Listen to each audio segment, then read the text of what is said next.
In today's show, it's a 13-game Wednesday. We're going to talk about everything that happened in those games, Michael Bolton.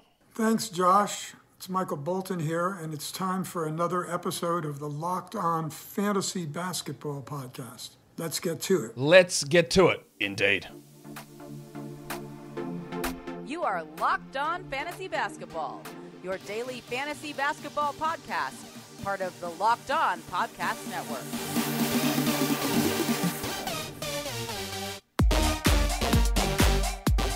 Hello and welcome to the Locked On Fantasy Basketball Podcast, brought to you by Basketball Monster.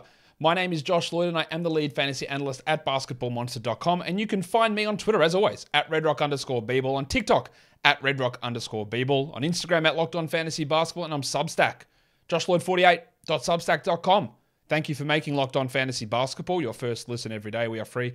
And we are available on all platforms. All right, there are 13 games on. We did a waiver wire show early today. We did a streaming show early today. We've got a mailbag show at 3:30 p.m. Eastern on Thursday with Adam King. Tune into that live on YouTube. Let's talk about these games, Warnie. Let's get it on, Gilly. In fact, we'll do news first. So some big news. Big names are returning. Jim Harden, likely back on Monday. Khris Middleton, likely back on Friday.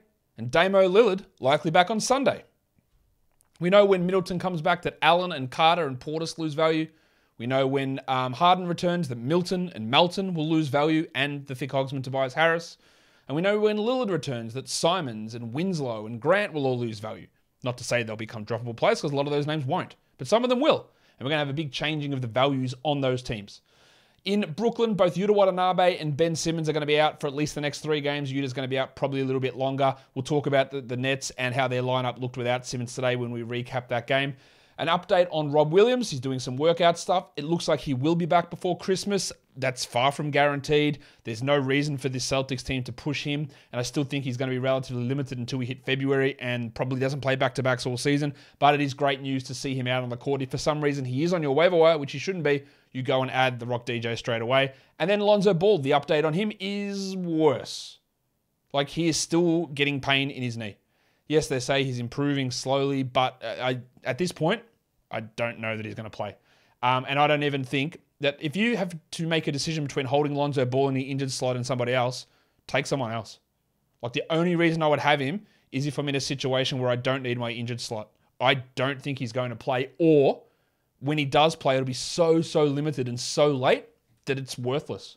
I don't think it's going to be like holding Jamal Murray or Kawhi Leonard last season in your injured slot, or holding Lord Voldemort. That's what it feels like with Lonzo. I don't know that, but it was far from an encouraging update today from the Bulls. We're saying, hey, no, he's still got pain and it's going really slow. He's improving, yeah, really slowly. Yeah, okay, we've heard this for the last year. But I'll give the Bulls a little bit of credit, because we talked about the man who will not be named in Orlando. We just never heard any update. Obviously, there's been significant setbacks here with Lonzo, but at least we've heard about it. Hey, it's not going well. We have to go and do this. With old mate number 1 in Orlando, it's just like, oh no, he's just had an ACL that's taking 3 years to recover from. That's normal, yeah? No, it's not. But you won't tell us anything about it. Like, that's not normal.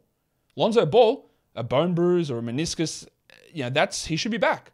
But they tell us, hey, didn't work. Something didn't happen. There was nerve impingement or whatever's going on. They tell us. At least, while it's frustrating, at least we get the proper updates to explain why he's not there. I guess that's, yeah. It's frustrating, but at least we've got that information. And that is a positive. But it's obviously a shithouse for Lonzo, for the Bulls, for your fantasy team that may have him. It is not great in that situation at all. So let's go talk about the games. First one was a blowout. Sixers got killed by the Cavs. Final score there was 113-85.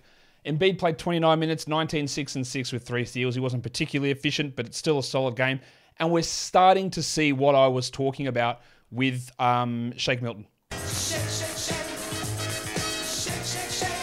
Not only was he a team worst minus 30, but he had 14, 3 and 3. He was 50% from the field again, which is still really good, but usage down to 23%. Like, he was getting 26, 27 usage. He was playing 39 minutes. The assist rate was sky high, and we thought that a lot of these opportunities would drop. Now, I'd still hold Shake until Jim Harden returns, and then we see how it works. Like, maybe Harden does start with Milton and Melton goes to the bench. That's possible. But we're going to see with the return of Embiid and then Harden and then Maxey that Milton's going to go from a guy who's giving us top 10 value at one point here to being unrosterable in 12-team leagues. But I don't know when that'll happen, so I will hold him until I at least see Harden back for a game, and then we'll go from there. Wasn't a great game from the wave pool, DeAnthony Melton. Similarly to Milton, I'll hold Melton, but I think he's going to be a drop later on. 9-2-2 with 3 steals on 36% shooting. Paul Reed played a lot of garbage time, 9-5-2. He just puts up numbers when he's out there, so we also know that when Embiid is out. To go to Paul Reed instead of Montrezl Harrell. Well, the thick Hogsman, he was shocking. I think I am a TH. T to the H. Yeah, TH for life. 3 points on 0 of 7 shooting, 3 assists. You won't be able to sell high now, but you should have been trying to do that previously. I don't know whether he's going to maintain top 100 status rest of season. He's better than this, but he's also not as good as what that first couple of weeks would have suggested, I don't think, anyway. Yang had 5 points. He's only a 3-point streamer, and that is about it. For the Cavs, Don Mitchell, really good bounce back. Didn't need to do much, 26 minutes, 23 usage, but 18, 3 and 6, 2 steals and a block. Garland had 21, 2 and 9, and old mate, Dracaris Levert. 22, 6 and 4. Now, that's a great game. That's a great game, but again, factors we need to pay attention to. He shot 73%. This bloke's more likely to shoot 37% than 73%. He played 33 minutes while Garland played 32 and Mitchell played 26. So he was able to take advantage of the fact that it was a blowout.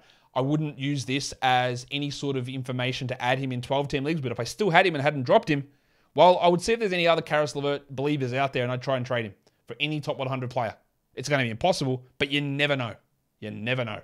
Isaac Okoro was pretty good. 11, 5 and 2 with 3 steals. I honestly couldn't care less. While Mamadi Diakite played 23 minutes in the start. He had 6 points, and Dean Wade had 6 points. They're just filling in while Kevin Love and Jarrett Allen are out. Well, not that Love's going to start, but he's going to take those minutes. And Wade and Diakite and Okoro and even Chetty Osman, who played 29 minutes, they're not really any 12 or 14-team league guys. Wade is maybe a 16-teamer. I wouldn't worry about Diakite too much, but just a really overpowering performance here from Cleveland to get that big win over the undermanned Philadelphia 76ers. The second game of the day was another pretty large blowout. The Atlanta Hawks beat the Magic. 125-108 was the final score there in Atlanta's favor. Trae Young had 30 with 14 assists and shot the ball really well.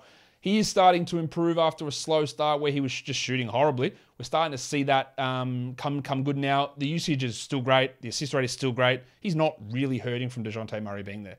This was better from Murray, but he still played 39 minutes in a blowout game. 27 points is great, but the thing that had elevated him was elite rebounds, elite assists. So he had 3 rebounds and 6 assists, 2 steals, a block, 3 threes. It's a really good fantasy line. But he is now outside the top 20 for the season, and I'm not sure he gets back inside it. This is much better, but it's still not great. That's not true. It's not his elite level from last season. It's still great. It's not his elite level. Clint Capella. That'll plan. Lisa needs braces. Big 20 and 12 game from Big Clint. 90% shooting from the field. Excellent game. But the big story for Atlanta is 2 injuries. DeAndre Hunter got hurt, played 7 minutes with a flare-up of his thigh soreness. Do you want me to tell you that you need to drop him? Surely this is the nail in the coffin to drop DeAndre Hunter. The other one, which is more impactful for most standard leagues, is the Baptist, Johnny Collins, who just before halftime hurt his ankle, had to be sort of helped into the locker room. I would expect that Collins misses time here. Hunter was questionable with this injury before the game and then tweaked it again, so I reckon he might miss too. 6 and 7 for Collins with 2 steals and a block. I think they're both going to miss at least the next game with Collins. I'd expect at least a week out. Now, immediately you just think that Jalen Johnson would start for John Collins, but he's also hurt. So what they did in the second half is they started Vit Krejci and they started Jalen Johnson. For the love of me, I got no idea why they wouldn't start AJ Griffin, but they did not. Griffin is the guy that I would add. I would add him in 12-team leagues with the potential of, if Collins is out, Hunter plays the 4. If Hunter is out, Griffin plays the 3. If both of them out, then Griffin's going to have to do a lot more. I don't know how much it changes for Bogdanovic because theoretically, they could start Bogdanovic at the 3 when he returns, but I think he's going to be so heavily limited for the first week or two that by the time he's back at full minutes, then Hunter and Collins will be there. So I'm not sure it changes too much for him in the short term. So we got Jarrett Culver playing 30 minutes. 9 and 12, 2 steals and a block. Now, he's pretty rough offensively, but that's not a bad line. I wouldn't add him in 12-team leagues, but he's definitely moving onto the streaming radar. If both Hunter and Collins are out, I could see Culver and Griffin starting, and it's going to depend a lot on Jalen Johnson. But I'm not adding Jarrett Culver. I just want to see what happens. I'm definitely not adding Vit Krejci, who had 0 points in 18 minutes, nor Frank the Tank Kaminsky, who came in and for some reason had played power forward and had 0 points in 7 minutes. He was dreadful there as well. Trent Forrest is getting Aaron Holiday's reserve point guard minutes. Pay attention to that. And I also don't think that Onyeka Okongwu is going to play power forward. I know people will see, again, Okongwu listed as a power forward in certain publications or certain fantasy sites. I don't think him and Capella, there won't be, Okongwu's now going to start. I don't think that'll happen. Maybe it does. Didn't happen at all here. They didn't cross over at all. He had 12 and 8 in 17 minutes. To me, Okongwu gets minutes if Capella is hurt. And that is really it. Nothing really to do with John Collins at all, in my opinion. For the Magic, they got players back. Cole Anthony was back. Markelle Fultz was back. But then they also lost Gary Harris at halftime, tweaking a hamstring. There was no Carter, no Suggs, no Bumba, no AKK. So we still don't have a full picture. But I think I have been saying with Bol that I do think that he is a sell high. Because when these players come back, things are going to change. And Bol played only 27 minutes here. He had 6, 5, and 2. And this is a game that Gary Harris didn't play the second half. Cole Anthony fouled out, didn't close the game. Markelle Fultz played 17 minutes, reached his minutes limit, didn't close the game. And Carter, Suggs, Bumba, and AKK were still out, and Bol did not close. They closed with flaming Mo Wagner over him, and that is not a great sign.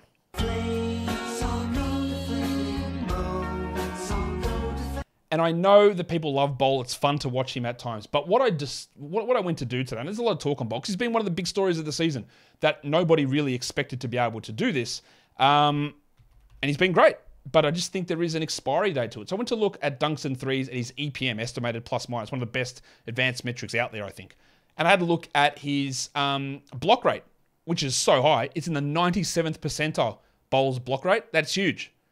And amazingly, his defensive EPM is in the 4th percentile. So he's one of the best shot blockers and one of the worst defenders in the entire NBA, which is just staggering to see the difference between those two things. His advanced metrics on Raptor and EPM are actually really bad. They're quite low. They're like 25th percentile, like quite bad. And while he can put up interesting fantasy numbers, I just do think that things are going to change quite a bit for this team when these players return. I thought Fultz looked really spry, diving on the floor for a steal early. My problem with him is going to be the shooting percentages and then the Anthony, Fultz, Suggs, Harris minutes. How does he get enough? I don't mind having him on your roster. I don't mind having Cole Anthony. I don't mind having Jalen Suggs. But I think it's going to be... I still can't get my handle around my handle. I can't get a handle around how they're going to run those minutes every night. It still remains really confusing to me. So I would probably have Fultz ahead of Anthony and then Suggs and Anthony probably similar. But I feel like my opinion on that's going to change every day. I tell you, I don't know. Mo Wagner, 9 and 6 with 8 assists in 26 minutes. That's good. I wouldn't add him, but that is good. And it's one to watch if they do decide to play him those minutes at center with Bumba and Carter out. Franz had 22, 6, and 3, while Paolo had 20, so it looks good, but bad from the field again. The 7 of 9 from the line's not too bad, so that helps. But no steals, no blocks. The defensive stats have really dropped off. I do believe that he is a buy low, but we are really seeing that early season form settle into show some of his deficiencies as a fantasy player. As for Cole Anthony, he did foul out, but played 24 minutes, 11 and 4. Apparently he had a 20-minute limit, went over that. 11 and 4 in 24 minutes. And again, I just think these guys are all going to sort of cannibalize each other. Anthony, Suggs, Harris, Fultz, Bol, Ross, and it's going to leave them all sort of fringy type players. But I know people are going to disagree with that, and that is 100% fine. Today's episode is brought to you by BetOnline. BetOnline.net is your #1 source for stats, betting info, news, and analysis. Get the latest odds and trends for every professional and amateur league out there, from football to basketball, soccer, the World Cup, esports. We've got it all at BetOnline.net. I wonder what the odds are for Australia to win the World Cup. It's got to be coming in really close. Mate, minus 300? That sounds about right. We should be favourites. We'll knock off Argentina. You can check all of those odds over at BetOnline.net, the fastest and easiest way to get your betting fix. Head to the website today or use your mobile device to learn more. BetOnline is where the game starts. And don't forget to gamble responsibly. All right, next game. Miami goes down to Boston, 134-121. The Heat had everyone on the injury report, and then most guys played, apart from Dedmon, Butler, Yurtseven, and Oladipo. But then during the game, Gabe Vincent went back to the locker room with that knee problem. Tyler Hero, really good game. He'd been struggling a little bit with some of the shooting stuff, but 22, 6, and 9 with a block is a really impressive game for him, while the Winter Soldier Max Strus had struggled also a little bit recently, outside the top 200 over the last week, had 23 points with 5 triples, 36 minutes, and Caleb Barton, who had been crushing, didn't. 10 and 6, 2 triples. He was a massive sell high. I didn't expect him to play 24 minutes only in this game, but I do expect his production to drop off significantly and the buy or the sell high window's closed, obviously, after this. Bam Adebayo had 23, 6, and 5. Bam, bam, bam, bam. There's a little bit of a sell high on Bam. He's top 10 over the last week, but a lot of what he's doing is coming because Jimmy Butler is out, and there was Hero out who's back now. But yeah, this increase in usage, it probably just drops a little bit with Butler back. So if you can get a top 15 guy for Bam, you do it. You probably can't, but if you can, you do it. Double cheeked up on a Thursday afternoon. Not the greatest game from Lowry, but 14, 4, and 5 is solid enough. Just keeps on chugging along, providing immense value from where you were able to draft him. We also had 19 minutes from Gabe Vincent, 12 minutes from Duncan Robinson, and an astonishing 9 minutes for Udonis Haslem. That's like season total stuff from Haslem. He played ahead of Nikola Jovic. Yeah, so Jovic, who started some games and didn't impress me at all, really, is back out of the rotation. For the Celtics, Tatum was ridiculous. 49 and 11, 8 triples, 2 steals, 60% shooting, 92 from the line. That's a fantastic performance. He had started to slide a little bit before this game, but that's great. Brogdon, 26 minutes, 21 and 6 with 5 threes. Brogdon's numbers are up in this one, so that's impressive. But with his numbers going up to that 26 minutes, it's because they really reduced what Sam Hauser was doing for some reason. Just 7 minutes for Hauser. It's hard to get a full handle on what they're doing with guys like White and Brogdon and Williams. But also remember in this game, Jaylen Brown played only 28, so normally he gets 7 or 8 more minutes than that. Brown had 26, 7, and 5. Derek White had 15, 1, and 5 with 3 threes. For now, Brogdon and White are 12-team guys. I'm just not sure it's going to stick that way.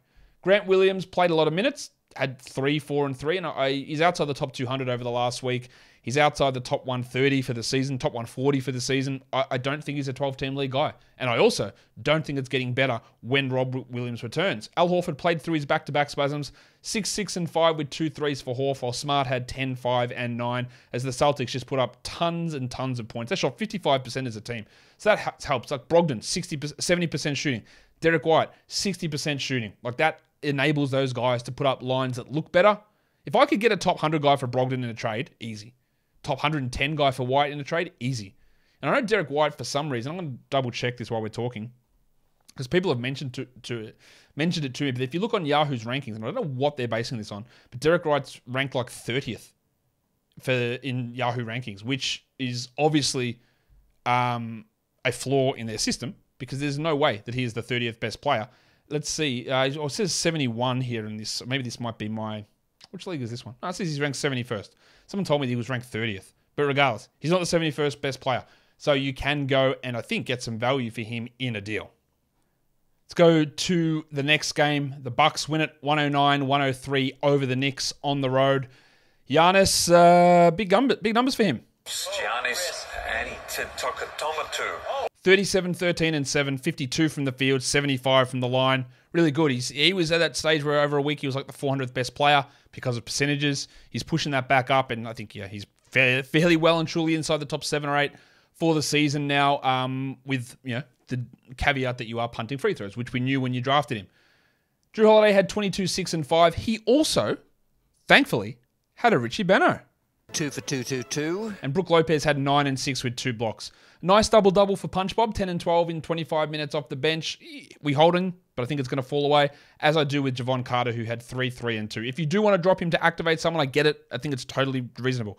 Grayson Allen cooled off, but 11, 5, and 4 is still usable. I do not believe that Grayson Allen is going to be able to maintain 12-team league value, but the last 2 games have been solid enough that if you want to hold him, that's fine. Middleton should be back next game, though. Remember that. Patty Connaughton played 24 minutes, 10 points, 4 rebounds. He's like a 16-team league guy. That is about it for the Knicks. Mitchie Robinson, what a huge game from Mitch. And Mitch Robinson says, I'll take it from here. 33 minutes, 15 points, 20 rebounds, and a block. Huge, huge stuff. Also a great game from Raul Barrett. 26, 2, and 3. 2 triples, 53% from the field and 89% from the line. There are going to be massive swings and roundabouts in his production. You're going to have these shit nights, you're going to have these really big nights. The reality is somewhere in between. This is why he was a buy low if you could absorb the badness of what he did and the buy low in the points league. He will drop off, of course, but this was good. Julius Randle, pretty rough shooting night from the double royal here.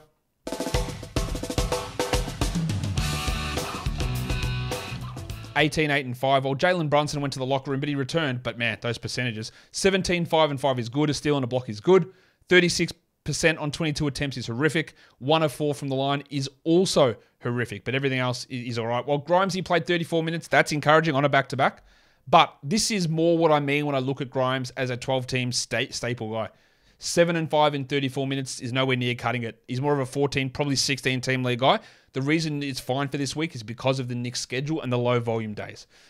Cameron Reddish played 14 minutes and had 3 points. There's one bloke who used to just go at me all the time about Reddish on Twitter. Yeah, Reddish, I think he's good. You don't know what you're talking about. He's a good player. He's absolutely must roster. Look, he'll have moments, and we've seen it for 4 years. We'll have like a 2 or 3 game period where he goes off, and then this happens. Right? There's no reason to hold Reddish outside of the schedule for this week, and even then, like 3-0-1, he's not cutting it. It's pretty bad. Quickly had 4, 6, and 2. If he got 26 minutes a night every night, he'd be a 12-team league player, Emmanuel Quickly. He just isn't going to get those. Well, Hartenstein only played 10 minutes. Yeah, 8% usage. That's so bad. Like, it's just horribly low usage for the way that this offense runs, and yeah, that's just how Tibbs runs his offense these days. I guess he forgets that you can be successful with a center like Joakim Noah, but oh well.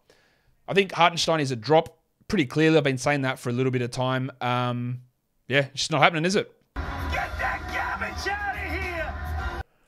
Let's do the next one. It is the Brooklyn Nets. The Washington Wizards. The Nets win at 113-107. The final score. 2 big ones in a row for Kristaps. Now he's killing it at the moment. 27 and 19, 2 blocks, 2 threes. Pretty rough from the line, 64%. This is a guy who's really, really returning value on where you drafted him. The question is, like, can you sell high? Would you accept a top 30 player back? Probably yes. Because the knees and the degenerative knee issue is the problem. But he's missed 1 game. Like, he's killing it at the moment. The guys that we avoided for injuries, Davis, Porzingis, Shea, even though he's out today, they're dominating. Kyle Kuzma, also great. He's playing so many minutes. 40 minutes. 25, 4, and 3. That's just big, big volume for Kuz. While Beal, 25, 5, and 6. These guys are really carrying this team. Good to see Avdia get more minutes. The line's not great. 7, 5, and 3. A steal and a block. That's what you can do. Get you some assists, get some steals, get some blocks. That has streaming value, but he's not a must roster. He's a schedule roster guy. While Monty Morris played 29 minutes, he had 4, 4, and 3 with 1 steal. He actually shot 2 of 6 from the field. That's 33%. Monty Morris is now outside the top 170 for the season, and you can jack him off with your left and right hand simultaneously.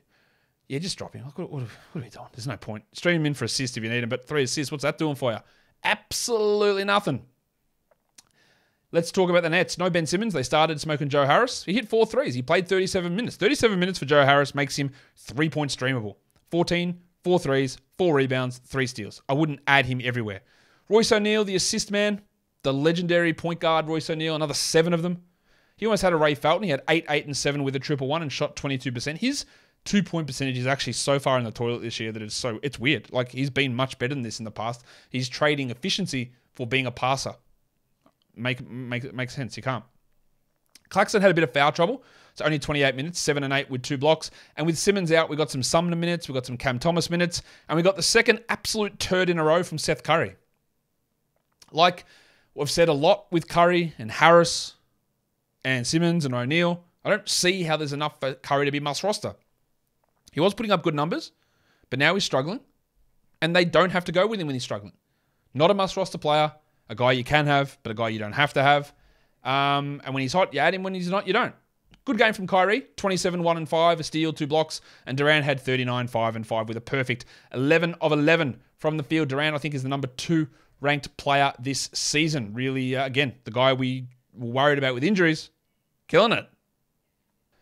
The next game, the San Antonio Spurs up against the Oklahoma City Thunder. The Thunder win at 119-111. Devin Vassell continued his charge towards a really impressive season. 25, 7 and 3, 3 triples, 8 of 9 from the line, 54 from the field.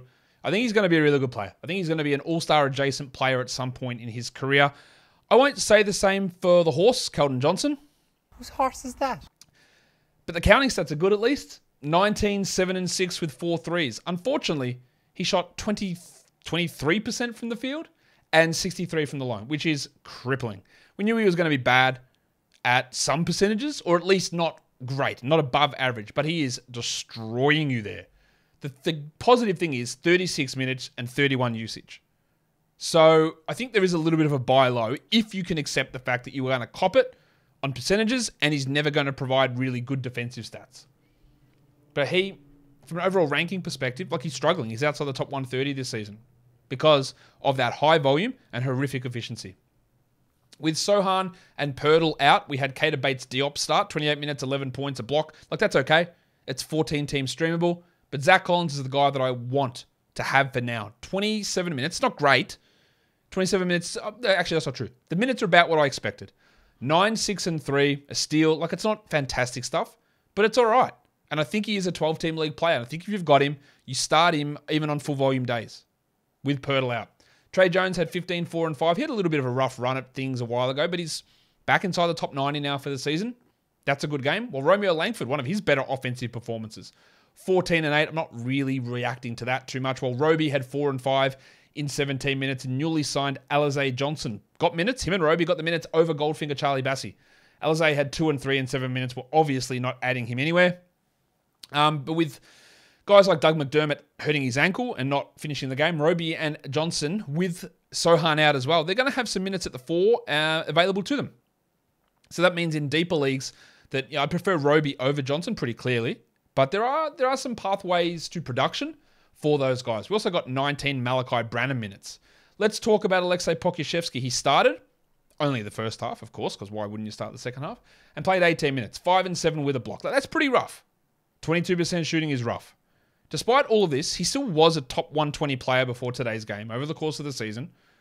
I still think he's worth holding. It's frustrating. There are going to be lots of ups and downs, but I do believe that having some patience here is probably worth it. There was no Shai Gilgeous-Alexander, so what happened? My boy the Bronco. Broncos country, let's ride. 27 points. Now the 73% shooting is not real, but I do believe that he is a quality luxury stash. He's just outside 12-team league value, but just takes one little thing. Dort getting hurt, Dort getting traded, Dort getting benched, Shai getting hurt, Giddey getting hurt, permanently starting him at power forward. One of those things can happen to push him into a 12-team league guy, and that's the definition of a stash. We also got Giddey having 14, 4, and 5. Good game from him. 23, 1, and 4 for Dort in 35 minutes is good. All of these guys boosted their value with Shai out. We haven't got Trey Mann, who's been honestly putrid for basically all season. He had a good game. 16 points, 2 steals, 2 threes. I wouldn't do anything to add Trey Mann. Like, I'd much rather add Jalen Williams in a 12-team league, although Mann will get increased value if Shai remains out. Usman Jeng played 23 minutes. That's like 20-team useful. 10 and 6 in those 23 minutes for Usman. All right, let's do the next one. The Grizzlies go down to the catless Timberwolves. 109-101. Jaren Jackson only played 25 minutes because of foul trouble. Didn't really matter. 16, 11, and 2 blocks. It's still a great game. Steve Adams had 8 and 12 with a steal and a block. Solid enough there.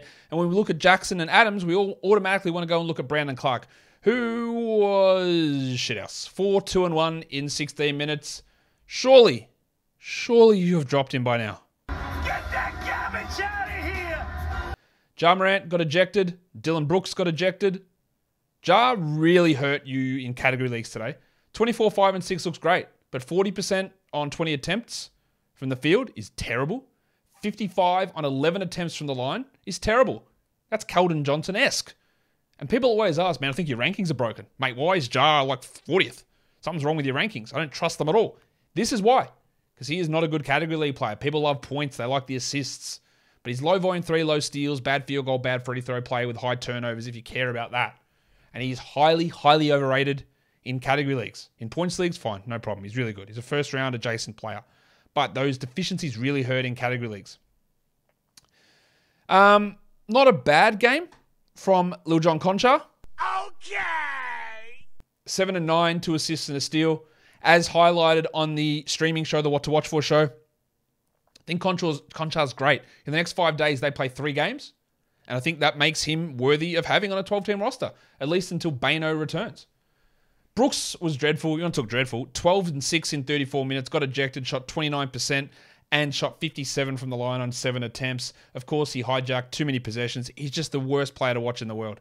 I think while Bane is out, you can have him in a 12-team league, but you're going to have stinkers like this happen quite often. We got 30 minutes of Tyus Jones. He was all right, but I think he's more 14 than 12-team league valuable. While David Roddy Piper Good game from him, 13 and 5 with 3 threes. He's been a little bit in the wilderness of late. He got the extra minutes because Bane was out. Obviously, Zaire Williams was out, and then Jake LaRavia was out. I wouldn't overreact to anything here from Roddy. So we wanted to see what would happen with the Wolves, and we still don't have a clear picture because Jaden McDaniels didn't play. So what they did is they started Kyle Anderson at the 4 with McDaniels out, but they didn't start Austin Rivers, which they had last game. Rivers went to the bench, and initially they were going to start Jalen Noel, but they started rookie Wendell Moore Jr., who had 11 minutes of combined playing time this season. We'll talk about Moore first. He had 7 and 3 with a 1-1. He guarded Ja pretty well. Yeah, if he's going to start, and I don't know if he will, if he's going to start as we move forward, 20-team leagues, you'll pay attention. Jalen Noel, 24, 5 and 2, 2 steals and 4 threes. But remember, with all of this, Jaden McDaniels needs to slide in somewhere. So Noel's a great 14-team ad, maybe a 12-team ad. Kyle Anderson, this is the most Kyle Anderson of all time. 39 minutes, 10, 6 and 5, steal, block, 2 triples, but shot 27%. If you added him in 12-team leagues, and we wanted to see what would happen, because they play after today, 1 game in the next 5 days. I think it's worth holding Kyle Anderson in that scenario, and it probably is worth holding Jalen Noel in that scenario as well. Even though there is only 1 game in 5 nights, the way they used them was encouraging. An absolute monster of a game from Goose. Not only is he hitting free throws again, 7 of 7, but 29, 3 and 5, but 5 steals and 3 blocks. That is a huge performance. But on the negative side of things, Rudy Gobert. Rudy Gobert. Rudy Gobert.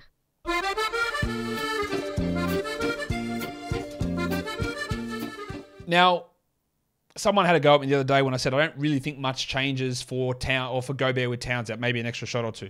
This is not proof of that. This is not proof that I was right. Because he played 26 minutes and he had 9 points and 1 rebound. It was just a weird game. He had 3 fouls in like 8 minutes in the first half, so that's why the playing time was down. But my point still stands, or my opinion still stands, that he doesn't look to benefit gigantically from Towns being out. Maybe an extra rebound, maybe an extra shot or 2. But that's about it. Not a huge difference. But given, again, the hate, when Gobert has a bad game, you always try and buy low. This guy, he's useless. Like, people won't look into it. People saw the first half, they go, man, 8 minutes? What's going on? Why is he getting benched? Well, he had 3 fouls, but people don't always look at that. And people are always quick to judge Gobert. Rightfully or wrongly, it doesn't matter. They do it. So you can buy low on Gobert after performances like this. You can. D'Angelo Russell played 37 minutes, 15, 5 and 10 with 2 steals. He was horrific efficiency-wise, but good counters. But when we go to look at this, Naz Reid played 22 minutes. So I don't look at this and go, they played together. Not really. He got those minutes because Gobert was in foul trouble. Now, the line's great. 7 and 3 with a steal and 5 blocks. We know Reid can block him. But I really don't think we're going to see much of Reid and Gobert together. And that means that he will, in general, play 15 to 16 minutes a night and not be useful enough outside of 16-team leagues, maybe 14-team leagues. I wouldn't rush to add Naz, especially, again, with the 1 game in 5 nights coming up. I wouldn't rush to add Naz Reid in a 12-team format. Talked about Wendell Moore already with his 7, 3 and 2 and 1-1. Pretty good performance for a rookie in his first start. The next game, there's a lot to get excited about here. The Pelicans win at 126-108. They did, in fact, start Scotland Barnes over Juancho Hernan-Gomez, and he was really bad. 4, 1 and 5 with a 1-1. He shot 14% from the field. Remember I said that taking him in the 4th round of a G League fantasy draft was too high? Obviously, I was taking the piss. But he has not taken a step forward this season, I don't believe. I think he's really sort of stagnated, or he hasn't. Maybe he has regressed. I think he's more stagnated than regressed, and that's disappointing. Fred VanVleet got ejected, one of the millions of ejections today. 20 minutes, 2, 6 and 6. People are hating on what VanVleet is doing. I think Barnes is a massive buy low. I think VanVleet is a massive buy low. Anunoby, that's fine. 12, 5 and 3, nothing great there. While Siakam, he's just cracking now. 23, 6 and 4, 2 steals, 2 blocks. Yeah, great. What about, if I'm going to shit on this bloke, which I do at times, I'll praise him because this was great. Nice, Gary! Yeah, it was really nice. 35 points for Gaz Trent, 6 triples. He took 20 shots, probably too many. 60% shooting is great, 3 steals. Of course, he was like a second team worst, minus 15, and coming off the bench. I would sell high absolutely on this. If I could get any top 110 player, I would do it. I think he's going to remain on the bench. I don't think he's going to play 33 minutes tonight because Barnes won't play 21. VanVleet won't play 20. Also, don't think Thad Young will only play 15 minutes a night. But Boucher went to the locker room. He was shit house. You can drop Boucher 6 points in 26 minutes. Young, we wanted to see what his role would be. Started the first half, not the second half. Very hard to justify holding there, isn't it? Although, again, schedule for him is okay. But that's not great. This is, again, we talk so much with the Raptors. Like, with just so many options. Well, if he doesn't fire up, then Hernangomez can, or Koloko can, or Boucher can, or Birch can, or Banton can. Everyone's the same height. So Nurse can just move him in and out. And it's really hard to get consistency. So, no, I wouldn't add Hernangomez because he played 23 minutes. I wouldn't add Koloko because he started the second half. And I'd consider dropping Thad. But I think there's a buy low on Fred and a buy low on Barnesy pretty easily. And I would sell high on Gaz Trent. For the Pelicans. Zion's a monster. 33 and 10, 5 assists, 4 steals and 2 blocks. 80% shooting from the field, 75 from the line. That is a huge game. And what I love is that Duke defensive stat Zion, I don't know if it's here, but it's real close. It's touching cloth of being here. That's how close it is. It's right there. It's urging. I love it. I love watching him play. That is fantastic. Also, Trey Murphy, 26 and 5, 6 dribbles. He's a 12-team league player, Trey. Ingram is out, so that gives him value. But now Herb is out. Hurt his ankle. They said it's just soreness. But I think Murphy's a better player than Herb overall. Herb had 12 points with 2 threes. I'll wait and see if I've got Herb, which I don't have anyway. But if I did have Herb, I would wait and see what this ankle injury suggests. But not looking great. I don't know why we got 11 minutes of Bill Hernangomez. We didn't need any of those. Valanciunas played 26, 16, and 13. That gives him a little bit of a buffer to hold, and I think you still hold. Well, Nance played 20 minutes, but it's a good line. 10 and 5, a steal, a block, 2 triples. Nance only played 20 minutes because of the inexplicable 11 Billy Hernangomez minutes, and I still believe that Nance can be a hold. He doesn't have to be. You can drop him very easily in 12-team leagues, and I don't think in points leagues, see you later. Right? You don't need to hold him in 12s, but I think he's someone where I'm just like, wow, he's got to go. Like, that's useful enough. And I think there is enough value there to have prolonged top 100 stretches, and you have him on your roster. But if you want to drop him, it's also completely fine. The Dustbuster. This guy I think is good. Dyson Daniels, 14, 8, and 9, 67% shooting. Now, of course, there was no Ingram, there was no Marshall, there was no McCollum, and then Jones left. But they might not all return. If I'm in a 16-team league, I'll add Dyson. If I'm in a 14-team league, I'd consider it. I think he's going to be a top 100 fantasy player in 12-team leagues within 2 years, really easily. He is showing so much as a rookie. It's just finding the minutes on this squad. Well, I can tell you now, those 20 minutes that Devontae Graham played, there's no need for him to ever play those again. Daniels is working his way into a regular rotation also. I'd grab him in all deeps. 16, 18, 20, grab him. And I'd absolutely consider it in 14-team leagues. I don't know if I'd execute it there, but I would look at it and go, this might actually work. All right, the next game. Big win for the Suns, 132-113 over the Chicago Bulls. DeRozan had 29 on 65%. His shooting's really high at the moment. His 2-point percentage actually is up from last season, continuing to do that at a really strong level. It was also a pretty solid game from the big man in the middle, Nikola Vucevic. It's Big Vucevic. 17 and 8 with 2 steals and a block. Levine continues to look, I don't know, like okay. I don't even know how to best... Like, this is not a bad line. 21, 4, and 7, but he only hit 1 3. He was 6 of 7 from the line. That's good. He was 47% overall. But he's like this 91st ranked player this season.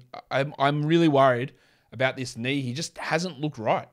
Ayo is a pretty clear drop to me. 11, 2, and 1, while Caruso played 21 minutes and had 14 points. I wouldn't think either of those are 12-team league guys, while it was a stinker from Pat Williams. 2 points, 0 of 8 from the field. He got a block. He's not a must-roster player. He's fine to roster. I would have him over Caruso and Dosunmu probably, but I don't feel super confident about that. I just know that he's not very good. And, we're seeing that at the moment. Goran Dragic's little hot streaks cooled off. He had 5 points in 14 minutes.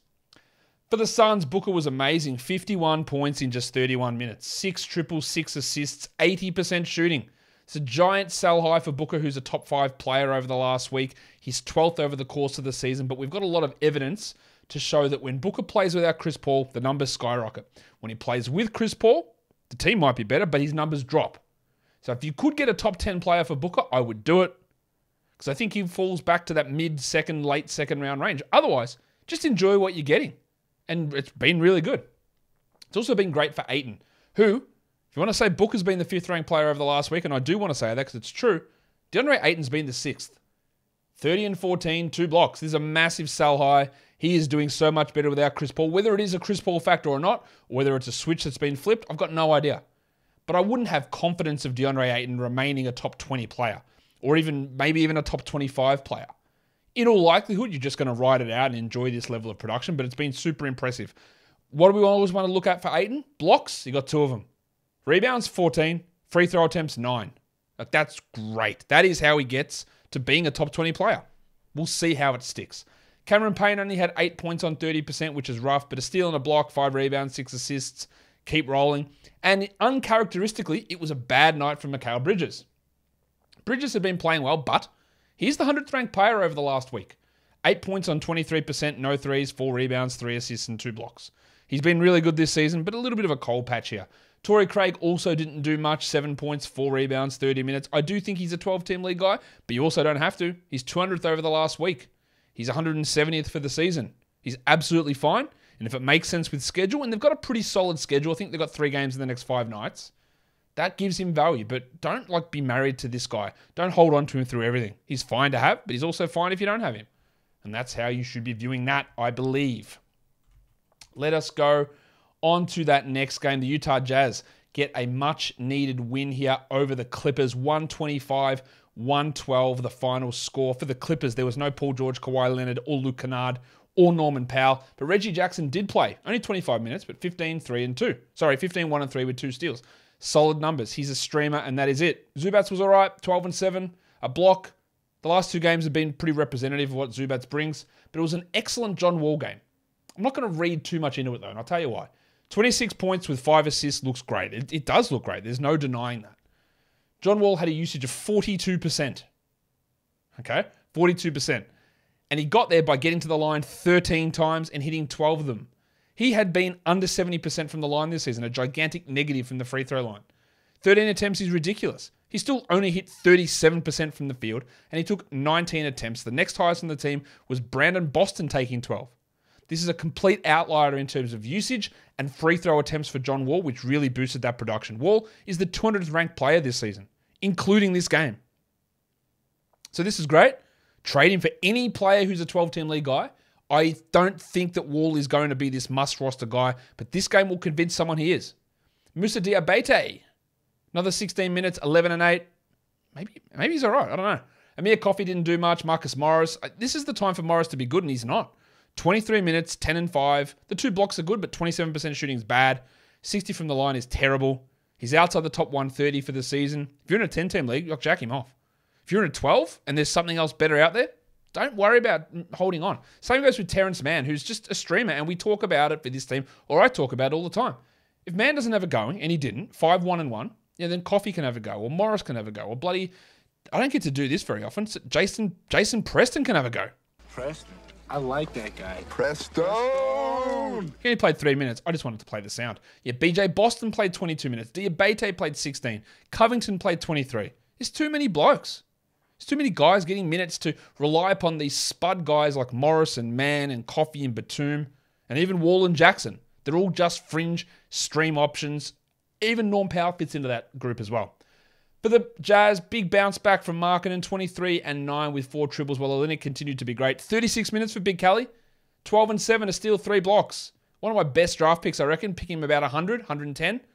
Markkanen was pretty good around that area as well. Love that the return these guys are giving has been insane.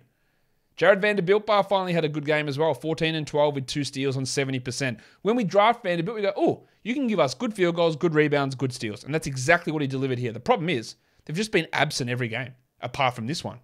And the fact is he only had 1 foul and still played under 25 minutes, which limits his upside and makes him a very fringe 12-team league guy who is eminently droppable, especially in a points league. Sexton had 21-6-6, solid numbers without Sexton, while the man on the street, Jordy Clarkson. JORDANCLARKSON. 33 points, 28 usage. It was a plus 19. He was really good.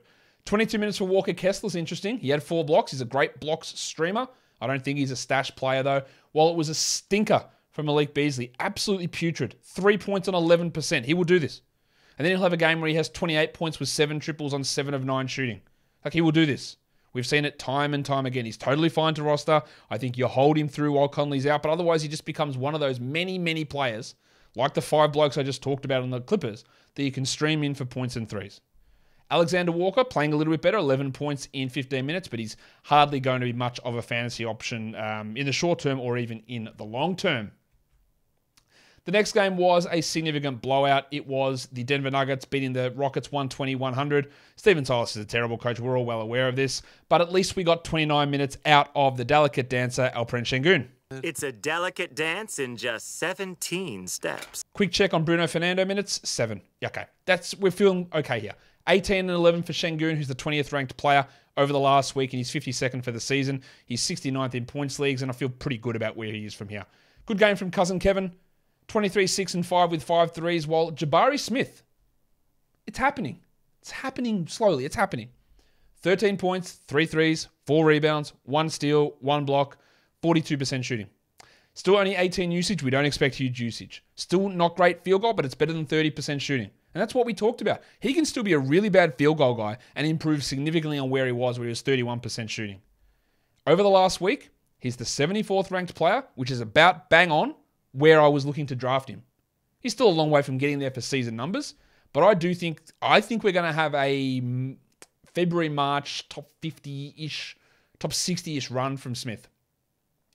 Tari regular season played only 14 minutes, 4 points, but he's still on a block. He missed all 5 of his shots. He is a luxury stash. The defensive ability is there. It's frustrating that he won't get played. Eric Gordon, why are we playing this boy? 2 points in 19 minutes. 19 minutes for KJ Martin as well, who was bad and is not a 12-team league player. And Jalen Green, games like this always want to trigger a buy low for him. 16, 3, and 3. He'd been getting a big assist every game, and it just didn't happen here. 38% shooting, and he was dreadful from the line. Big buy low opportunity if his manager's frustrated, which they might be. But the Nuggets, big chungus, Nikola Jokic. Big chungus, big chungus, big chungus. 17, 9, and 12, a steal and a block, 78% shooting. He's up to 4th overall now on the season, 9th in points leagues, 28 minutes. Doesn't have to do much. This team's just cruising nearly every game. Good game from the Shark as well. I think Bruce Brown's a must-roster player. Yes, it might change when Maga Porter comes back, but I don't care. I think Bruce Brown's better than KCP, to be honest. 18, 5, and 4, 4 triples and 2 steals, while Caldwell Pope had just the 5 points. He did have 2 steals and a block, but KCP is very quickly trending away from being a 12-team league guy. In fact, in 10s, I'd drop him, and I'd consider dropping him in 12s. I'd probably hold, but I'd consider it. Rough night from the line for Gordon. 20 points, though. 6 rebounds, 2 threes. But 57% from the line hurts, but he'd been really, really good. This was not a terrible night. Well, Vlatko Cancar, another big game from the big fella. Can he hold minutes when Jeff Green comes back? I hope so. 13 minutes, 3 points. Deeper leagues, pay some attention. Interestingly, or perhaps not interestingly, that the Dr. Michael Malone, Bones Highland, was available to play. And I didn't hear from Michael as to what happened, but maybe he invoked his medical degree.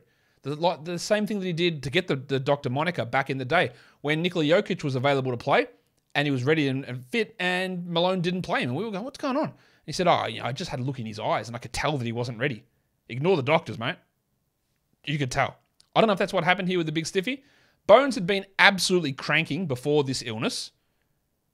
I don't know whether he's going to be a must-roster player. I think he probably is worth holding, but this is clearly frustrating. Hopefully, he's just back in his regular rotation spot next game. Ish Smith played 23 minutes, had 6, 2, and 7 with 2 blocks, and I honestly could not care less about Ish Smith for fantasy. The headmaster, Jamal Murray, had 26 in 31 minutes with 4 triples, 4 rebounds, and 2 assists, and he is, all the way back? Top 25 over the last week? Not quite inside the top 100 for the season, but it's coming. He'll be there really, really quickly, and he looks almost back to normal, I would say. All right, let's do the next one. The Indiana Pacers get smacked by the Kings 137-114. The final score here. Just a really easy win for Sacramento, which is great for them because they started to slide a little bit, but some really, really big performances that we've got to talk about on both sides, really. And we'll start in Indiana. Sticks. Stand by your man. Is this bloke going to do it? Is he going to suck me in? That's different to... Oh, I won't say that. 19 minutes only for Stixie because he got a whack in the face and wasn't able to return. But 22.6 rebounds, 4 threes, and a block. Now, of course, the easy thing to look at there and go, well, he shot 80%, 4 or 5 from 3. That's just no way of sticking, and you're 100% correct. But what I'm encouraged by is the fact that he had 24 usage, and the shots went in at a better rate. Like, you can do worse than adding him back, but I'm not going to fault you if you go, nah, this guy's burnt me too many times, because he has. But that's 2 out of the last 3 games that have been pretty good from sticks. There wasn't many other big positives, though. You can look at this TJ McConnell game and go, all right, 5 and 4, 9 assists, 3 steals. But he played 23 minutes. And you go, okay, 23 minutes. Is that real? Well, obviously not, because Halliburton played just 25. So this is a blowout-infused performance. McConnell's always an option when you're looking for assists and steals as a stream, but he might be a 16-minute-a-night player most nights, so don't get sucked in here. Budrick had 17 points in 27 minutes, while Ben Mathurin, old Humpty Dumpty, dropped in 22 points in 26 minutes. It's the perfect time to fleece a points frother. 22 points, 2 rebounds, 0 assists, 1 steal. That's Nick Young type. Now, he was great from the line, 10 of 11, that's great, but 35% overall. And he remains outside the top 180 over the last week and outside the top 140 for the season. But people love scoring. So if I could get any top 100 player for Mathurin, I would do it. I think he can improve some stuff, but the general shape of his statistical profile is basically what we saw from him in college. This is who he is. And he's still only playing 26 minutes here. Nembhard started over old mate Aaron Nesmith. He only had 6, 2, and 4. He's just a deeper league guy. Nembhard. Is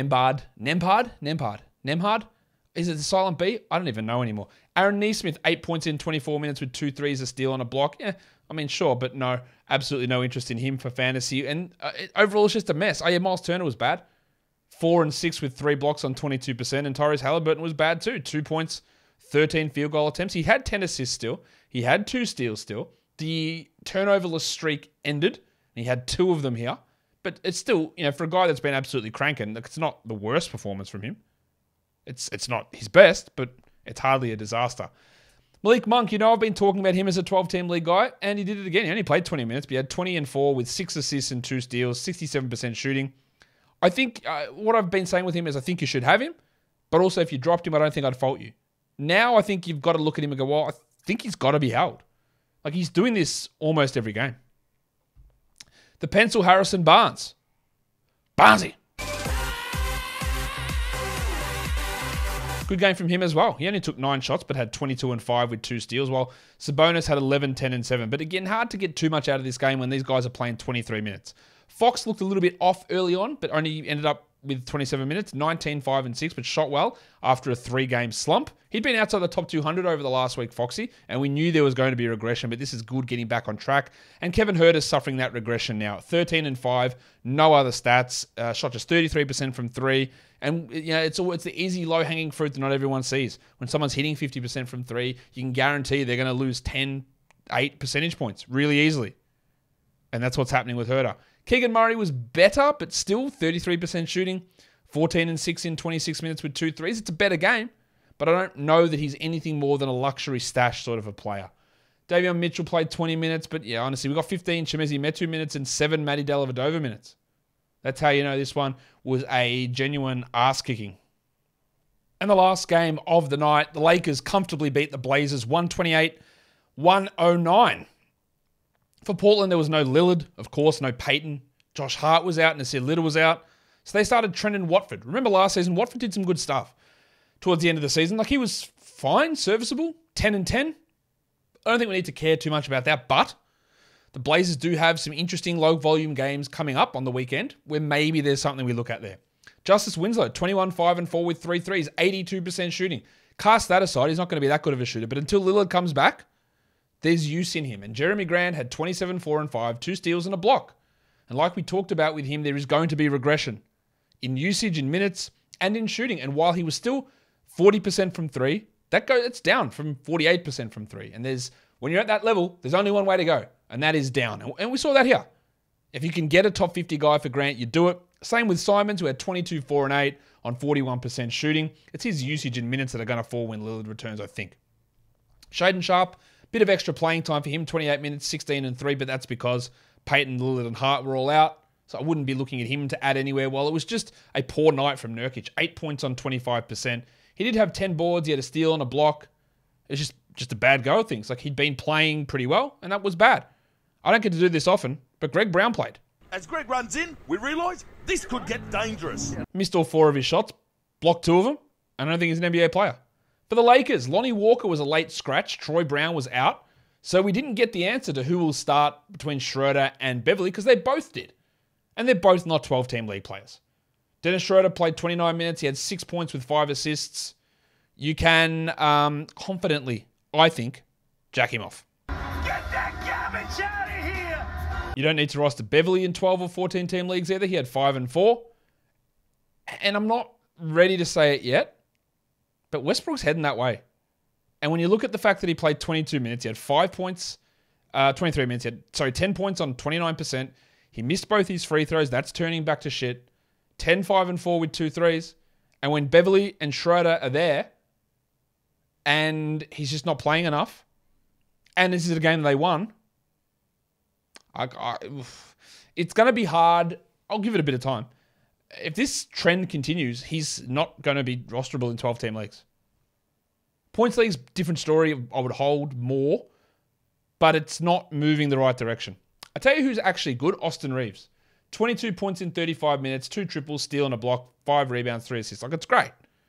Yes, there was no Troy Brown, there was no Lonnie Walker. You know, I've made the argument, I think he's their 3rd best player anyway, ahead of Walker. And he's been getting some consistent minutes. He's a top 100 player over the last week, Reevesy. I think he's a good 14-team league ad. I'm not ready to think that he's a 12-team league player, because again, some of those absences helped. But he's better than those players. He should play 30 minutes every night. The problem is they're going to bring him off the bench, and it's going to be hard to see where he fits in. But this was really strong. Now, of course, 70% shooting is not realistic at all. But he's a name to watch. Davis had 27 and 12 with 3 blocks, and I think his free throw problem might be fixed. 8 of 9 from the line. And LeBron had 31, 7 and 8 with 6 threes. He was great from the field, 67%. LeBron obviously had been struggling a little bit this season, but that is a nice performance. I can't go without talking about the performance of the tank, Tom Bryant. 20 minutes for him, 14 and 6. Helps that Davis didn't play that much, only 29 minutes in the blowout. I don't think Bryant's a 12-team league player. I don't think we're going to see much Bryant and Davis together. I think he's a solid 16-team league player, Tom. But it'd be a 12-teamer if Davis misses time, and even then I wouldn't be 100% convinced. But he's not looking to me to be a 12-team league option. Let's go to the lines of the night. The monstrous line of the night, it does go to Jayson Tatum. The waiver wire line of the night, I had to go down the list to find someone here. It's Haywood Highsmith. Yeah, okay. The young gun of the night is Trey Murphy. I reckon he's got quite a few of those. And the dud of the night is Chris Boucher. I reckon he's also got quite a few of those. The top 10 players in category leagues for today, number 1 was Jayson Tatum, followed by Devin Booker, Anthony Edwards, Zion Williamson, Kevin Durant, Nikola Jokic, DeAndre Ayton, Anthony Davis, LeBron James, and Donovan Mitchell. Your top 10 players rostered in under 50% of leagues. Highsmith at 1, Dracaris LeVert at 2, Winslow at 3, Stream for the short term, yes. Noel at 4, yep. Dyson Daniels. I'm really torn. I think he's good. I just can't find how he gets 26 a night. I can't find how he does it. With CJ and Ingram and now Herb out, it's at least a 14-team stream. 6 is Austin Reeves. Similarly, I really like it, but does he play enough? 14 teams there. Smoking Joe Harris streaming for 3. TJ McConnell, desperation, assists and steals guy. Okoro, absolutely not. And the Bronco Jalen Williams is probably a 12-team stash. Your top 10 points league guys. Number 1 is Jayson Tatum, followed by Zion Williamson, Devin Booker, Giannis Antetokounmpo, Anthony Edwards, Kristaps Porzingis, DeAndre Ayton, Kevin Durant, Anthony Davis, and LeBron James. And I did tweet about this today. And if you are sticking around and watching this, I was watching the broadcast, and there's a car made by Kia, and I heard them pronounce it on an American ad for the first time, and I was stunned. I was shook. I was shooketh by how they pronounced it. We call it a Kia Sportage. In America, you guys call it a Kia Sportage. What's happened to my brain? Get the new Kia Sportage. Sportage? Sportage. Anyway, someone wanted me to say how I heard it pronounced on the show, and that's it. Sportage is how we say it. Sportage is how it was said in America.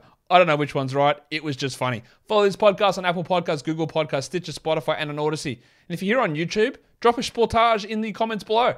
Thumb it up. Subscribe, guys. We are done here. Thank you so much for listening, everyone. See ya.